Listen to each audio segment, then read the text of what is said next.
And it came to be in the 9th year of his reign, in the 10th new moon, on the 10th of the new moon, that Nebuchadnezzar, sovereign of Babel, and all his army, came against Jerusalem and encamped against it.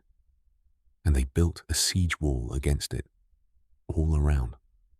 And the city was besieged until the 11th year of sovereign Chidkiyahu. By the 9th of the new moon, the scarcity of food had become so severe in the city that there was no food for the people of the land. Then the city wall was breached, and all the men of battle fled at night by way of the gate between two walls, which was by the sovereign's garden, even though the Kasdim were still encamped all around against the city. And the sovereign went by way of the desert plain. And the army of the Kasdim pursued the sovereign and overtook him in the desert plains of Jericho, and all his army was scattered from him. And they seized the sovereign and brought him up to the sovereign of Babel at Riblah, and they pronounced sentence on him. And they slew the sons of Tzidkiyahu before his eyes, and put out the eyes of Tzidkiyahu, and bound him with bronze shackles, and took him to Babel.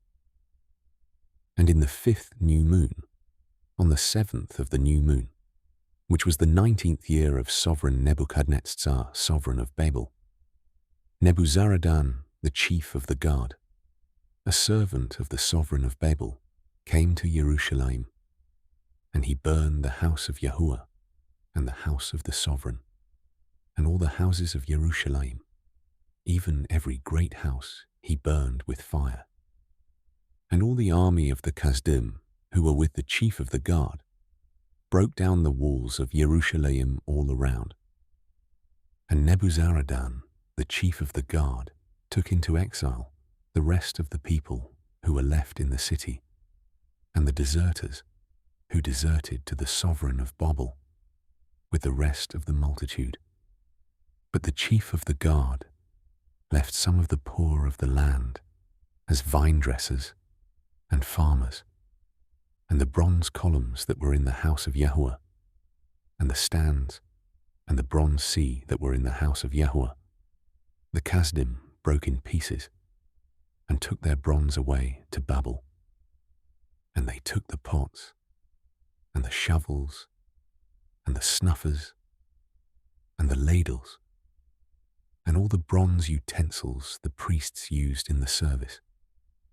And the chief of the guard took the fire holders and the basins, which were of solid gold and solid silver. The bronze of all these utensils was beyond measure, the 2 columns, the 1 sea, and the stands, which Shelomo had made for the house of Yahuwah. The height of 1 column was 18 cubits, and the capital on it was of bronze, and the height of the capital was 3 cubits, and the network and pomegranates all around the capital were all of bronze. And the 2nd column was the same, with a network. And the chief of the guard took Sariah, the chief priest, and Sephanyahu, the 2nd priest, and the 3 doorkeepers. And out of the city he took a certain eunuch who was appointed over the men of battle, and 5 men of those who saw the sovereign's face, who were found in the city, and the chief scribe of the army, who mustered the people of the land, and 60 men of the people of the land, who were found in the city. And Nebuzaradan, chief of the guard, took them and made them go to the sovereign of Babel at Riblah. And the sovereign of Babel struck them and put them to death at Riblah in the land of Hamath. So he exiled Yehudah from its own land, and he appointed Gedaliah, son of Ahikam, son of Shaphan, over the people who were left in the land of Yehudah, whom Nebuchadnezzar, sovereign of Babel, had left. And all the commanders of the armies, they and their men, heard that the sovereign of Babel had appointed Gedaliah. And they came to Gedaliah at Mitzpah, even Yishmael son of Nethaniah, and Johanan son of Kareah, and Seraiah son of Tanhumeth, the Netophathite, and Yaazaniah, the son of a Maacathite, they and their men.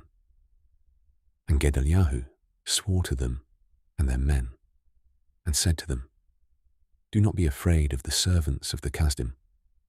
Dwell in the land, and serve the sovereign of Babel, and let it be well with you. And in the 7th new moon it came to be, that Yishmael son of Nethaniah, son of Elishama, of the seed of the rain, came with 10 men, and struck Gedaliah that he died, and the Yehudim, and the Kasdim, who were with him at Mitzpah. And all the people rose up, small and great, and the commanders of the armies, and went to Mitzrayim, for they were afraid of the Kasdim. And it came to be in the 37th year of the exile of Jehoiakim, sovereign of Yehudah, in the 12th new moon, on the 27th of the new moon, that Ewil Merodach, sovereign of Babel, in the year that he began to reign, released Jehoiakim, sovereign of Yehudah, from prison, and spoke kindly to him, and set his throne above the throne of the sovereigns who were with him in Babel, and changed his prison garments. And he ate bread continually before the sovereign all the days of his life. And as his allowance, a continual allowance was given to him from the sovereign, a quota for each day, all the days of his life.